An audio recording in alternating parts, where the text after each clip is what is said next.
क्या बिहार में वोटबंदी हो गई? चुनाव आयोग के एक फैसले से भूचाल क्यों आया है? कोई वोटबंदी तो कोई एनआरसी लागू करने का दावा करता है, लेकिन सच क्या है?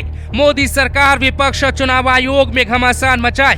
बैठक में फैसला हुआ कि एसआईआर यानी स्पेशल इंटेंसिव रिवीजन के तहत 11 दस्तावेज देने वाले ही वैलिड वोटर माने जाएंगे। लेकिन सवाल उठता है कि अगर ये कदम इतना ही जरूरी था तो चुनाव से ठीक पहले लागू क्यों किया जा रहा है? वक्त क्यों नहीं दिया गया? कहते हैं चुनाव आयोग और विपक्ष के बीच सास बहू का रिश्ता होता है। यहाँ रिश्तों में यकीन कम, सवाल ज्यादा होते। तो सुनिए हर एक सवाल का जवाब। विपक्ष का आरोप है कि चुनाव आयोग दलित मुस्लिम वोटर्स को टारगेट कर रहा है। इसके पीछे कई तर्क भी दे रहा है। बीते 23 सालों में 2,93,00,000 वोटर बढ़ गए। उनकी जांच भी हो रही, जिसमें ज्यादातर के नाम काटे जा सकते। महाराष्ट्र चुनाव के बाद से राहुल गांधी धांधली की बात कर रहे, अब बिहार में चुनाव से पहले धांधली का आरोप लगने लगा। विपक्ष का दावा है ये वोटबंदी। आयोग एसआईआर में दावा कर रहा है कि ये सुधार है। हर जगह कंफ्यूजन पर्याप्त है। आयोग की मंशा है रोहिंग्याओं और बांग्लादेशियों को बाहर करना। विपक्ष का आरोप है ये चुनावी धांधली।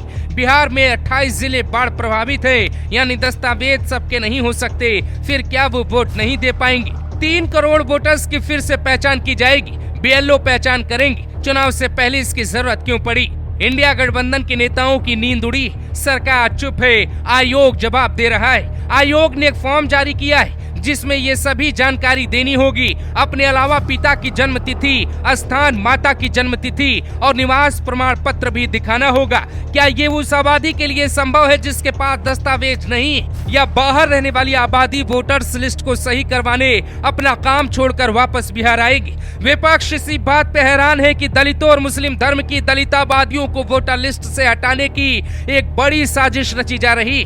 करोड़ों वोटर्स कम हो सकते। मामला सुप्रीम कोर्ट तक पहुंच गया। 9 जुलाई को राहुल गांधी कोई बड़ा आंदोलन शुरू कर सकते। आयोग के एक फैसले से विपक्ष क्यों डरा है? 2020 के विधानसभा चुनाव में एनडीए और महागठबंधन दोनों को एक समान वोट मिले। एनडीए को 37.9% वोट मिले, 125 सीटें जीती, जबकि महागठबंधन को वोट तो बराबर मिला, लेकिन सीटें 110 रह गई।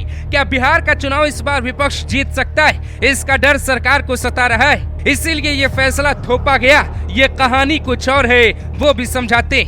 चुनाव आयोग सफाई दे रहा है, लेकिन ये मसला बड़ा बनेगा। बिहार की जनता खुद कंफ्यूजन में है कि साहब का आदेश क्या है।